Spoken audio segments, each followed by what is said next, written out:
అబ్బో ఇక్కడ కేజీ చీరలు కొంటే అర కేజీ చీరలు ఫ్రీ అంట. మంగళ్య షాపింగ్ మాల్, కేజీల్లో సేల్, టన్నుల్లో ఆనందం.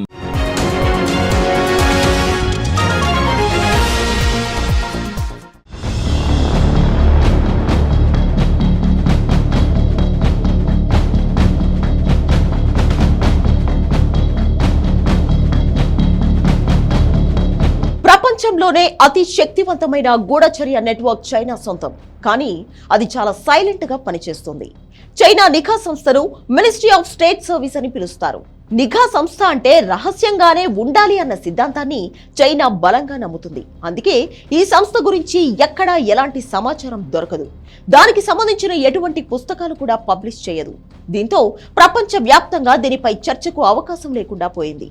భారత్ లో కూడా మీడియా, రాజకీయ నాయకులు పాకిస్తాన్ ఇంటెలిజెన్స్ సర్వీస్ పై ఎక్కువ దృష్టి పెడతారు, కానీ చైనా గురించి పట్టించుకోరు. విదేశాల్లో నివసిస్తున్న తమ పౌరులపై ఒత్తిడి తెచ్చి బ్లాక్మెయిల్ చేస్తూ, మోసం చేస్తూ చైనా తన లక్ష్యాలను నెరవేర్చుకుంటోంది.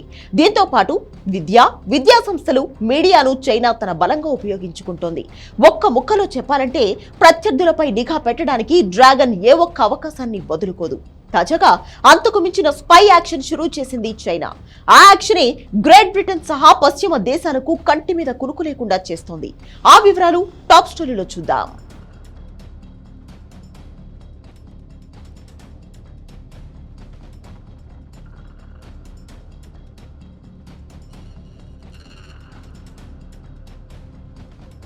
ఈ ఏడాది ఫిబ్రవరిలో చైనాకు వ్యతిరేకంగా లండన్ లో జరిగిన ఆందోళనలే ఇవి.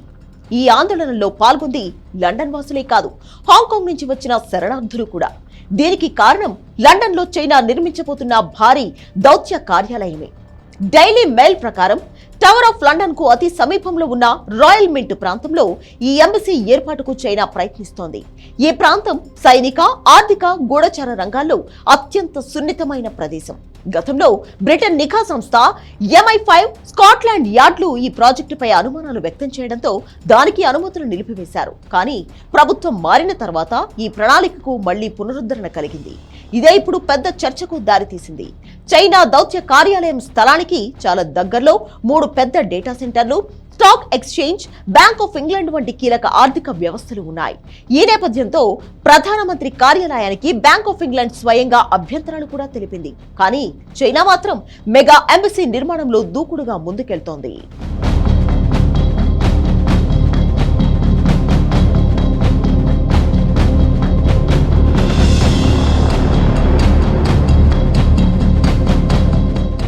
డైలీ మెయిల్ కథనం ప్రకారం చైనా నిర్మించనున్న మెగా ఎంబసీలో బేస్మెంట్ సూట్లు, సొరంగాలు ఉండనున్నాయని ఏడాది క్రితమే వార్తలొచ్చాయి. ఇవన్నీ గూఢచర్య కార్యకలాపాల కోసం ఉపయోగపడే విధంగా ఉండవచ్చని అనుమానాలు ఉన్నాయి. పైగా ఈ భవనంలో ఏర్పాటు చేయనున్న కల్చరల్ ఎక్స్చేంజ్ విభాగాన్ని UK అధికారులు తనిఖీ చేయకూడదని చైనా కోరుకుందట. సాధారణంగా గూఢచర్యానికి సంబంధించిన శక్తులను సాంస్కృతిక పరిమితుల పేరుతో కప్పిపుచ్చే ధోరణి ఉంటుందని నిఘా విశ్లేషకులు చెబుతారు. అలాంటి కల్చరల్ ఎక్స్చేంజ్ విభాగాన్ని UK అధికారులు తనిఖీ చేయకూడదని బ్రిటన్నే కోరడం అనుమానాలకు తావిస్తోంది. మరోవైపు మెగా ఎంబసీ నిర్మించే స్థలాన్ని చైనా 2018లో కొనుగోలు చేసింది. 5.4 ఎకరాల విస్తీర్ణంతో ఉన్న ఈ స్థలాన్ని 1809 నుంచి 1967 వరకు బ్రిటన్ రాయల్ మింట్ కు ఒక భాగంగా ఉపయోగించారు. అంతకు ముందైతే ఇది బ్లాక్ డెత్, ప్లేగ్ సమాధులకు కేంద్రంగా ఉండేది. కొంతకాలం రాయల్ నేవీ ఈ ప్రాంగణాన్ని వినియోగించినట్లు రికార్డుల్లో ఉంది.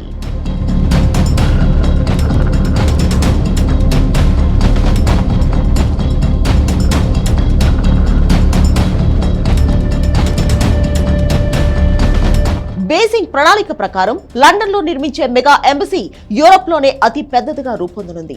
మెగా ఎంబసీలో 225 నివాస గృహాలు, కల్చరల్ ఎక్స్చేంజ్ కేంద్రం ఏర్పాటు చేయనున్నారు. వాషింగ్టన్ డీసీలో చైనా ఎంబసీతో పోలిస్తే ఇది సుమారు 2 రెట్లు పెద్దదిగా ఉంటుంది.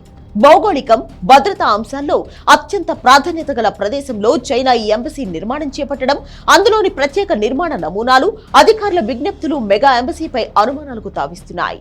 UK భద్రతా వ్యవస్థలకు ఇది కొత్త సవాల్గా మారనుందనే అభిప్రాయాలు సైతం వినిపిస్తున్నాయి.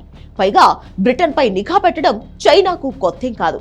బ్రిటిష్ ఇంటెలిజెన్స్ ఏజెన్సీ MI5 ప్రకారం UKలో 20,000 మందికి పైగా చైనా రహస్య గూఢచరుల సంబంధాలు ఏర్పరచుకోవడానికి సంప్రదించారు. అలా అలాంటిది లండన్ లో మెగా ఎంబసీ ఏర్పాటు చేసి అక్కడి నుంచి గూఢచర్యం చేస్తే ఏం జరుగుతుందో తెలియంది కాదు. అందుకే లండన్ లోని మెగా ఎంబసీపై ఆందోళనలు పెరుగుతున్నాయి.